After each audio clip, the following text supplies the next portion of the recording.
Hi everyone for watching this podcast this morning. I've got Andrew Pang with me, a chartered surveyor, a good friend of mine from AP Chartered Surveyors Limited. Thanks for coming in this morning, Andy. No worries, Jackie. Wanted to talk to you about different things really, about valuation reports and what you do, so people can get like an idea of when you go out to a house, what it's all about. Obviously you're a chartered surveyor and you do, I believe, residential and commercial, is that right? I do, yes.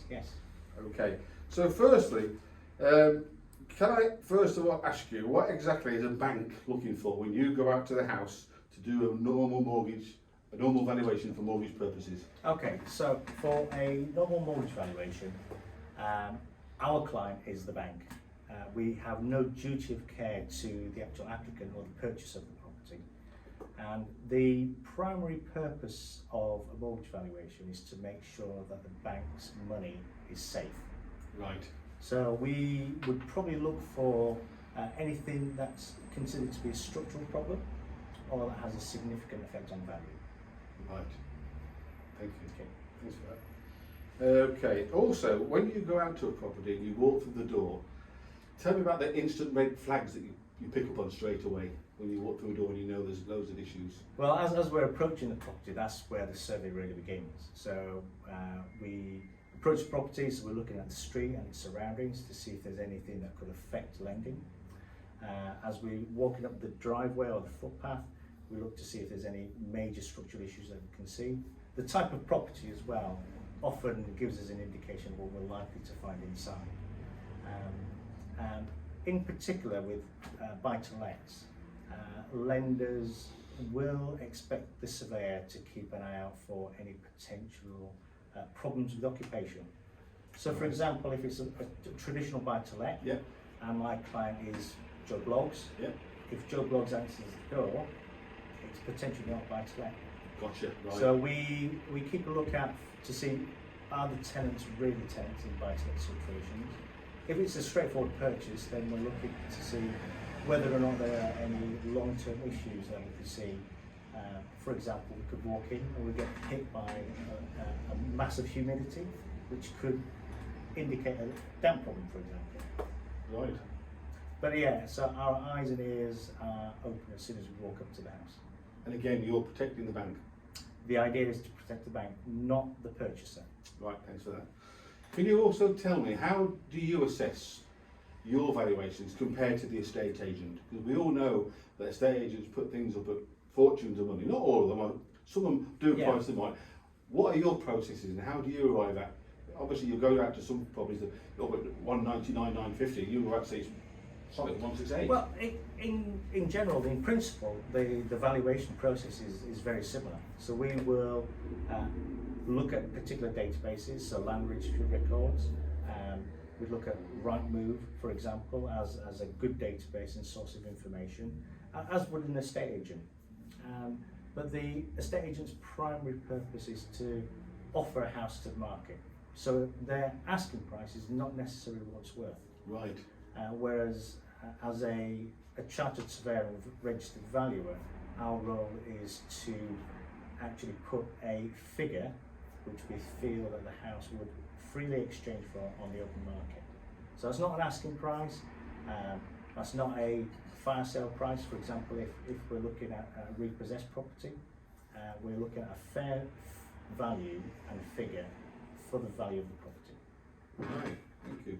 You just mentioned fire sales and fire sales. Can you just explain to the people watching, I know what a fire sale is, what a fire sale is, and what it means to you, please? So a fire sale is not when a house has been on fire. It is usually when a vendor, a seller, is motivated to sell the house quickly, and as a result they often accept something lower than the actual true market value, and that's what we term as a fire sale price. Right, okay, thanks for that. And getting back to property valuations, out of a dozen properties that you go out that's got offers put on them for the estate agent, how many would you say come back in today's market at that figure?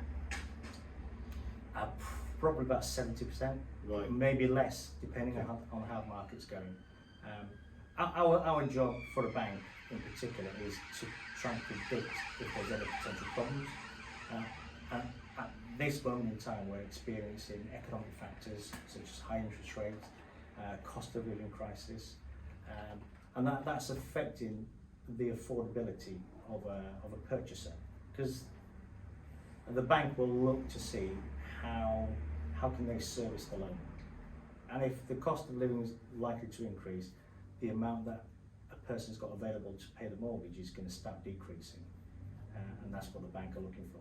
Right. A true reflection of what the potential issues are, and economics is one of them. Okay, right. Thanks for that.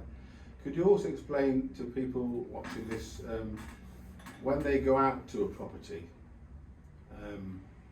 and they walk through that door, what kind of things would you say to look out for from the client who doesn't know a lot? They're going to view it for the first time, and there might be 5 or 6 people there. It could be block viewing. Oh well, from a first-time buyer's perspective, the house buying process can be quite stressful and fraught. It's a new experience, and there's usually a lot of pressure on them to make an offer. Right. And what I've come across is people falling in love with a house, not because it's a sound financial decision, but it's because they see hopes and dreams there. Absolutely. And what I try to do is temper people's dreams with a bit of realism. Reality. Absolutely. A seasoned house purchaser might walk up to a house, and whilst they can see themselves living there with the available space, they will be looking at things like, what do I need to do to the house to make it useful for me? And that could be a new kitchen, a new bathroom, new windows and doors, redecorations, Boilers. Central heating system. I've just been to one today where they're selling a house and they replaced the central heating system 6 weeks ago because it packed in. Right. Okay. They did have a sale going through, and if that purchaser bought it 3 months ago, by the time they've moved in, they're looking at £2,000 for a new central heating system. Wow. So it's wise to keep your eyes open and think beyond what your dreams are. Right, thanks for that. 2 more things I'd like to discuss with the people watching is properties new build builders offering all these incentives. They go to buy the house and they're getting carpets and they're getting this, and you can have a new CCTV. Can you tell me how you factor all that in, please, from a valuation point of view? From a valuation perspective, it's This is the new build house. Yeah, there are processes in place with banks and lenders, and they tend to disregard incentives such as those. Yeah. What the bank are looking for is what that house would sell for on the second-hand market. Right. And the second-hand market could be 3 to 6 months down the line. Yeah. It's very much like a car. As soon as you drive off the forecourt, Yeah. you lose some of the value. The house. Right. Absolutely. And the person that's buying second-hand doesn't get a choice in the carpets, the kitchen, bathroom. They don't get the incentives. So they're things we have to discount. So it's quite often, even for a house that's 1 year old, where there are similar comparable properties on the same estate, that the values can be significantly lower than the current asking price for a brand new house.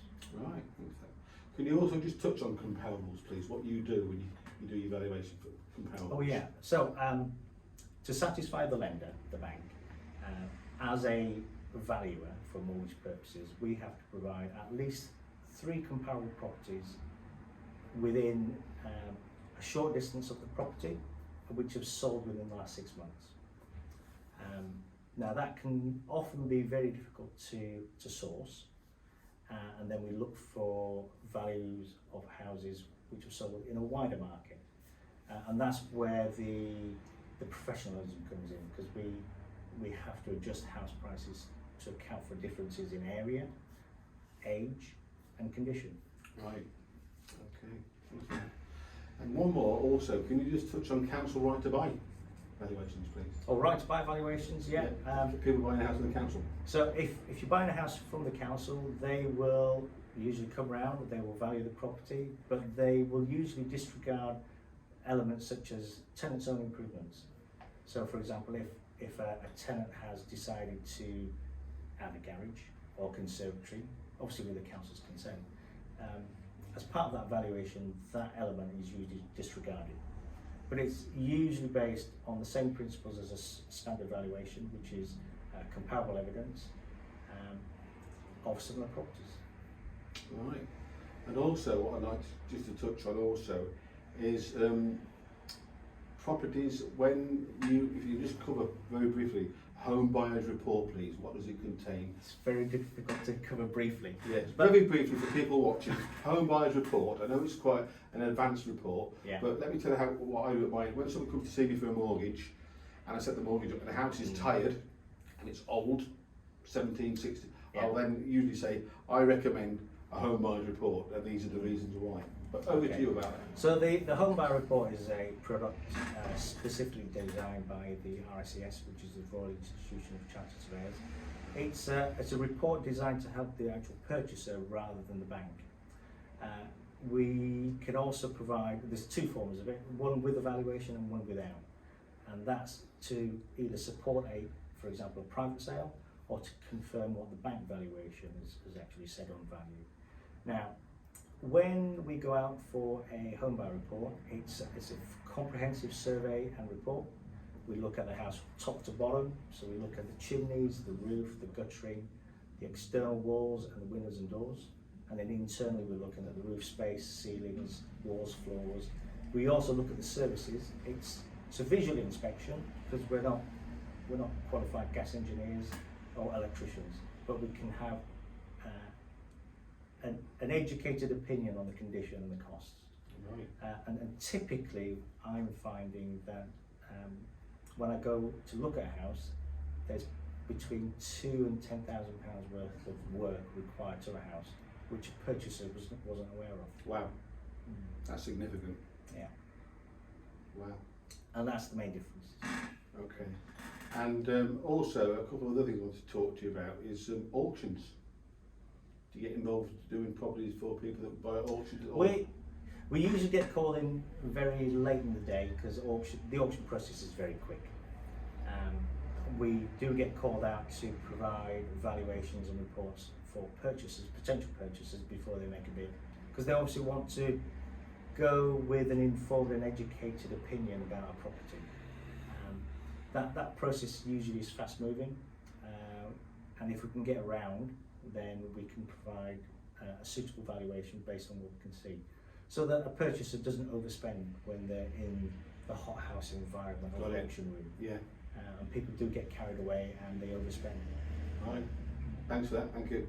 And one other thing, you also do commercial valuations for the investors watching. Absolutely. Today. Just very quickly touch on commercial. So for a commercial purchaser or owner, we provide a similar range of services, so valuations, surveys, structural and otherwise. We provide specific defect reports and also schedules of condition for those entering into a lease. A schedule of condition is usually quite important because a lot of tenants walk into a unit and they intend to perhaps carry out £10,000 worth of work, or maybe more, just to convert it for their particular use. But at the end of the lease, if there is no schedule of condition in place, the landlord can require you to reinstate the property to an as-new condition. Right. Which, unfortunately, one client that we advised after the event, he had to spend over £100,000 just to leave a property. Wow. And that's just some of the range of services we provide. We provide capital valuations, rental valuations, an assessment for schedules of condition, as well as dilapidations at the exit point of the lease. And you take photos as well, I believe. It's a full range of photographs. One of the elements that we do on the schedule of condition is they can be very wordy, but a photographic schedule is usually more practical and helpful to both the landlord and the tenant. Right, that's great. Well, you've covered everything. Well, thanks for coming in today. No problem at all. My great friend Andy Pang, I've used him for many, many years. You can contact Andy on 07888 109595 or email him on andy@apsurveyors.co.uk. You heard it here first, Andy Pang. Thanks very much. Thank you, cheers. All the best.